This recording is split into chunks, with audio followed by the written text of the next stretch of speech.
So in last week's video, we basically analyzed the question that Camus asked of whether or not life as a whole was worth continuing at all.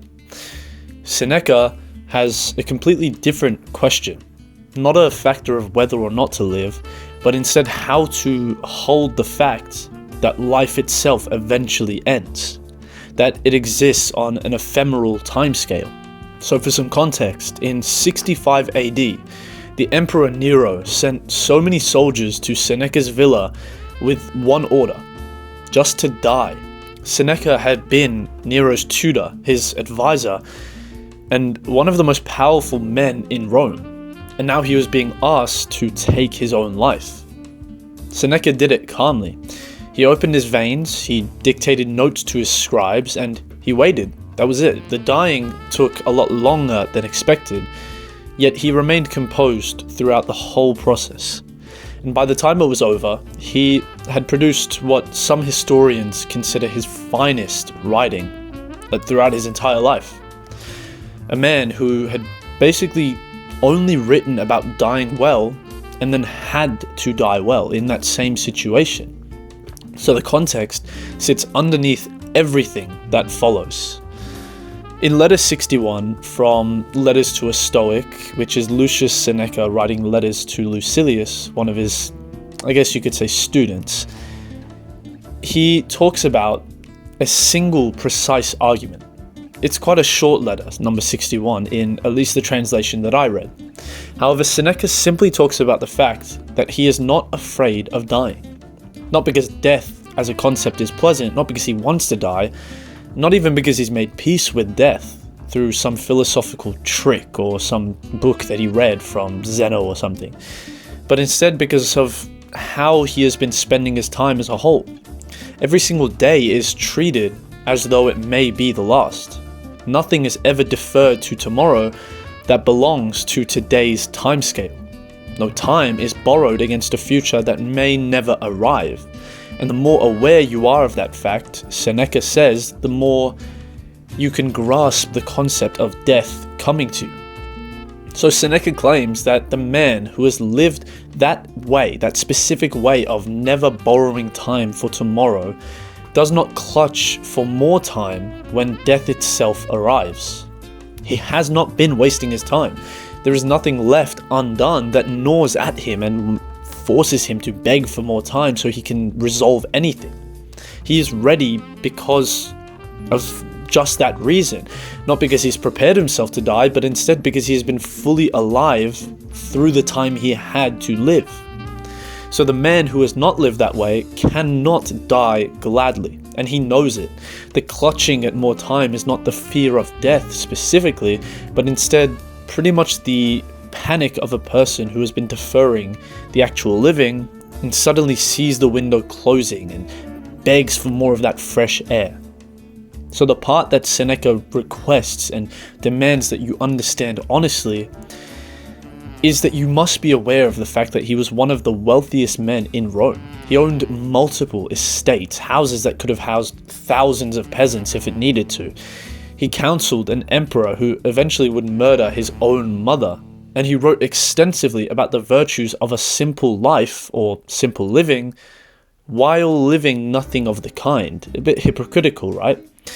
He knew that entire fact. Seneca was aware that he was so fabulously rich, yet he told everyone to live as if they were poor and be content with just bread and water. There's one whole letter in Letters to a Stoic where he essentially says, "Don't look at my life as the proof of my philosophy. Look at the argument as the proof of the philosophy." So most commentators or analysts condemn him for his contradiction or excuse his contradiction. It's between those two, right? However, in my opinion, the more interesting approach or move is simply just leave it open. Leave it existing as it is. A man who could never fully live up to what he believed was his life or what he should have been living would write it down anyway with the full knowledge of the gap's existence. There's something a lot more honest in that, in my opinion, a lot more raw, a lot more believable, or I guess companion. No, that's not the word. A lot more real. I can't think of any better synonyms right now, but we'll go with real. In that gap, that existential difference between his living and his belief system, than any other philosopher who claims to have actually achieved the philosophy they preach. The contradiction should not and does not kill the argument that Seneca makes. And as a matter of fact, in my opinion, it might actually be what makes it worth taking seriously. Seneca was not writing from a position of completion. Instead, he was writing towards one, which makes his words a lot more valuable. So back to letter 61, right? It asks one question, basically, which has no comfortable answer, however you perceive it. It's not the question of how you prepare to die, but instead the question of how do you spend today? Specifically today, this exact day, this hours between the sleeping and the waking and the eating and the resting and the working. Whether or not they look like the hours of someone who is using their time efficiently or someone who is moving through the time just as a passerby in their own life, waiting for a version of their own life which is yet to arrive. So Seneca claims that the answer to the death question is pretty much entirely contained in the answer to the question of today. The person who is living today well does not need to solve death, because death solves itself when a man is content with his life. You know exactly how you're spending your time. You, of all people, are more aware than anyone else can be. So the question that letter 61 leaves you with is not philosophical in the abstract sense, but instead personal and genuinely, deeply, and entirely specific to your living, your today, your habits, your waking, your resting. So think about it this way. In any sense, do you look like a person who would die gladly? Does your life look like the life of someone who is content with their life and is pretty much aware that tomorrow they could leave and they are fine with that fact? If not, then I think there's a lot of reflecting that you must do. If so, I think there's a lot of reflecting you must do, because not many people can achieve that criteria today.